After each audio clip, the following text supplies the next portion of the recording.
Hello दोस्तों। तो हम आज आगे स्टार्ट करेंगे। उसके बाद से हमने पिछली क्लास में बताया था गुप्ता एम्पायर के बाद जो अर्थव्यवस्था में चेंजेस आए थे या कैसी अर्थव्यवस्था थी उसको हमने कवर किया था गुप्ता एम्पायर के बारे में भी और गुप्ता एम्पायर के बाद के बारे में भी।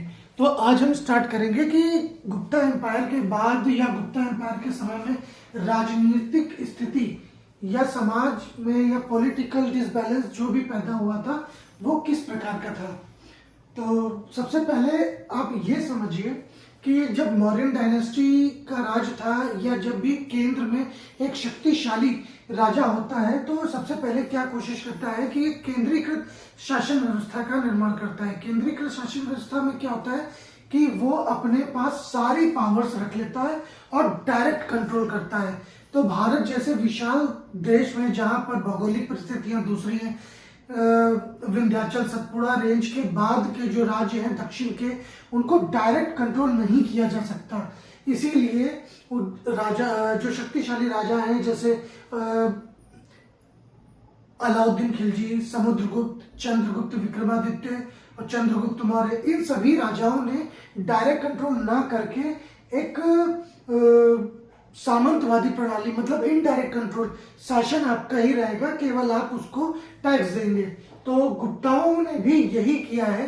गुप्ता शासकों ने क्या किया है कि जब दक्षिण के राज्यों पर अटैक किया और उनको जीता तो डायरेक्ट उन पर शासन नहीं किया। इसके पीछे एक जो मूलभूत विचारधारा है ये है कि जब भी आप किसी राज्य पर आक्रमण करते हैं तो वहां का राजा तो लड़ता है, सेना भी लड़ती है। जब राजा हार जाता है और आप राजा को हटा देते हो, अपने बंदे को बैठाते हो, तो वहां की प्रजा जो होती है वो अपने राजा से मोरली बहुत ही अटैच होती है। भले राजा समाज में प्रसिद्ध हो या बदनाम हो या कैसा भी हो। कई बार ऐसा होता है जब राजा अप्रिय होता है तो जनता क्या करती है कि दूसरे राजा को या दूसरे व्यक्ति को राजा के रूप में एक्सेप्ट कर लेती है।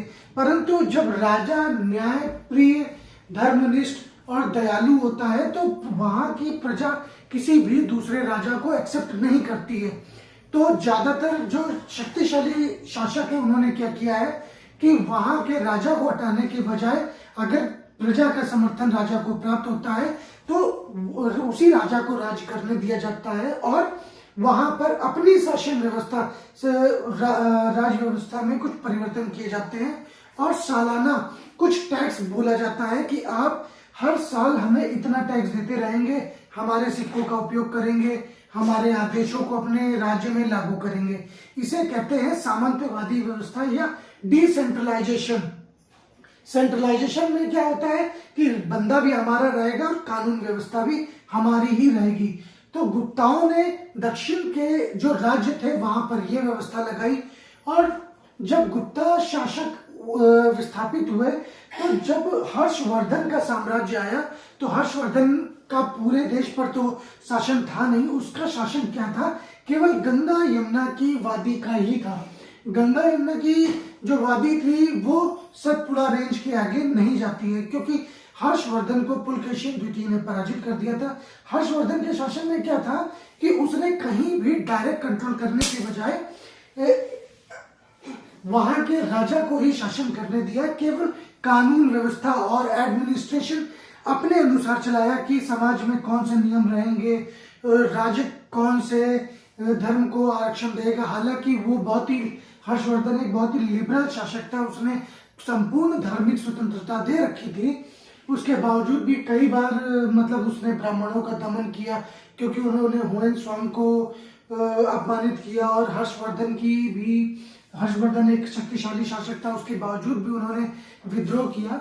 उसने क्या किया था कि अपनी सेना को विभाजित किया था छोटे छोटे सामंतों में। सामंत क्या करते थे कि अपने जो एरिया जो क्षेत्र होते थे वहां से जो कृषि व्यवस्था, जो कृषि से टैक्स आता था उससे उस सेना को मेंटेन करते थे, एडमिनिस्ट्रेशन चलाते थे और उसमें से कुछ पैसा जैसे 1/2, 1/4, 1/6 भाग राज्य को भेजते थे। राज्य मतलब हर्षवर्धन को। ये हो गया राजनीति। अगला था धर्म।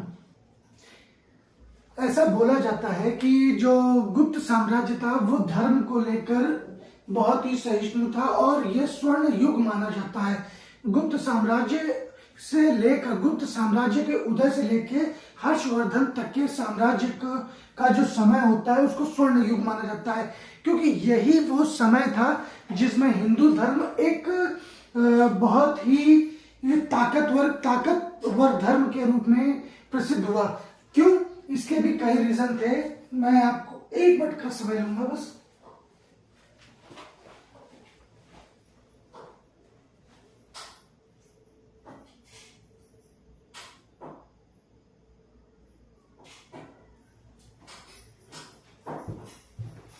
सॉरी, बस थोड़ा सा समय लिया। जो हिंदू धर्म है वो बहुत ही सबसे ज्यादा इसी समय में गुप्त काल के प्रारंभ से और हर्षवर्धन के काल तक बहुत ही तेजी से उठा। क्यों?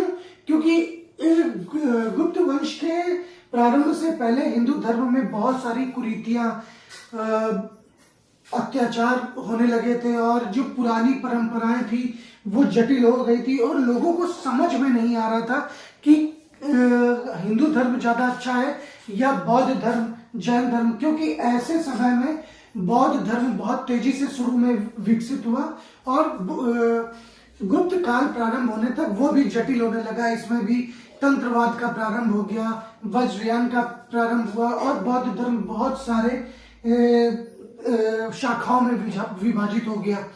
क्योंकि क्या था कि महात्मा बुद्ध स्वर्ग सिधार चुके थे और धीरे धीरे बौद्ध धर्म में भी उन्हीं तत्वों का समावेश हुआ जिन तत्वों के कारण हिंदू धर्म जटिलताओं की तरफ बढ़ा। क्योंकि जटिलताओं या बोले तो ऐसा बोल सकते हैं कि बहुत ही रूढ़िवाद हो गया था, समाज में किसी प्रकार का परिवर्तन नहीं हो रहा था।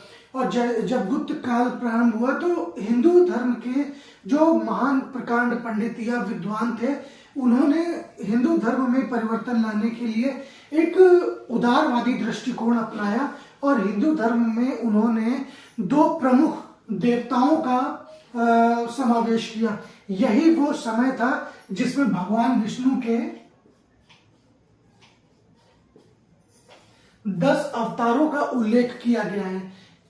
10 अवतार कौन थे वो सभी आपको पता है, राम, कृष्ण, परशुराम और मत्स्य अवतार, वराह अवतार और भगवान कल्कि जी। इन्होंने ही गौतम बुद्ध को भी भगवान विष्णु का एक अवतार माना है। कि इसका प्रारंभ कहाँ से होता है? क्योंकि पहले हिंदू धर्म में क्या था, ब्राह्मणों को श्रेष्ठ माना जाता था और मोक्ष प्राप्त करने के लिए आपको संन्यास लेना पड़ता है। जब एक 18 वर्ष का युवक संन्यास लेता है तो वो गृहस्थ आश्रम में नहीं जा सकता। संन्यास लेने के बाद वो सांसारिक मोह माया से परे हो जाता है, दूर हो जाता है और केवल एक वन में बैठकर तपस्या करने लगता है। तो उससे क्या होता है कि लोगों के मन में एक विचार आया कि जब ऊपर वाले ने, परमपिता परमेश्वर ने हमको ये मानव रूप या मानव जीवन दिया है तो हम काम, क्रोध, मोह, लोभ, चारों आश्रम और समाज के या ईश्वर के बनाए हुए, ये संसार के बनाए हुए सभी सुख सुविधाओं का उपभोग क्यों ना करें। तो ऐसे में लोगों के मन में लालच उत्पन्न हुआ और बौद्ध धर्म जटिलताओं की तरफ आगे बढ़ रहा था। बौद्ध धर्म भी आसान होता जा रहा था। बौद्ध धर्म पहले वैसा नहीं था जैसा गौतम बुद्ध ने उसका निर्माण किया था, जिन नियमों को उन्होंने बनाया था। अब वो नियम बहुत ही आसान हो गए थे। बौद्ध मठों में स्त्रियों का प्रवेश हो गया था, लोग वहाँ अच्छा भोजन करने लगे थे, धन का एकत्रीकरण करने लगे थे। अब क्या था, जो बौद्ध मठ थे वो केवल एक फॉर्मेलिटी टाइप रह गए थे। फॉर्मेलिटी इन द सेंस कि आराम के बनाए हुए धर्मशाला के रूप में। बौद्ध भिक्षु भी कलंकित हो रखे थे और बौद्ध भिक्षुओं का जो धर्म भ्रष्ट, ज्ञान भ्रष्ट हो रखे थे। तो उससे क्या हुआ कि जो हिंदू धर्म के प्रकांड पंडित या विचारक थे उनको एक मौका मिला हिंदू धर्म को आगे बढ़ाने का। अब वो आगे कैसे बढ़ाएंगे, तो उनको क्या था, समाज को एक नई दिशा देनी थी। समाज को नई दिशा कैसे दें कि समाज में रहकर भी, अपना काम करके भी आप मोक्ष प्राप्त कर सकते हैं, ईश्वर की प्राप्ति कर सकते हैं। ऐसे समय में उन्होंने समावेश किया हिंदू धर्म में दो महत्वपूर्ण व्यक्तियों, जिनको हम व्यक्ति मानकर आगे बढ़ते हैं, और जिनको उनके गुणों ने, उनके संघर्षों ने और उनके समस्याओं को सॉल्व करने के तरीकों ने ईश्वरत्व प्रदान किया।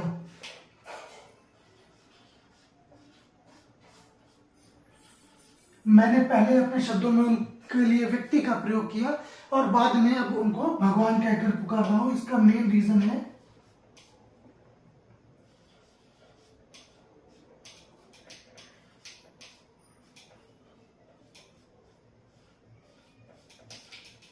भगवान राम और भगवान कृष्ण।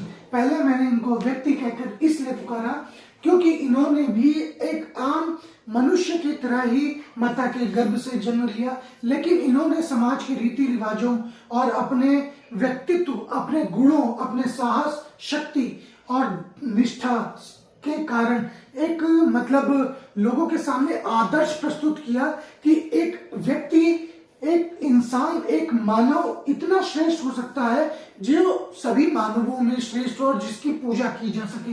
पहला राम को भगवान का रूप मानने का मुख्य कारण क्या था कि एक तो राम एक माता के गर्भ से जन्म लिया, दूसरा इन्होंने समाज के रीति रिवाजों पर चलकर समाज की प्रतिष्ठा को बनाए रखकर एक मानव की व्यक्तिगत गुणों को समाज के लिए कैसे उन्होंने इस प्रयोग में लाया कि इस बुराई का समूल नाश किया।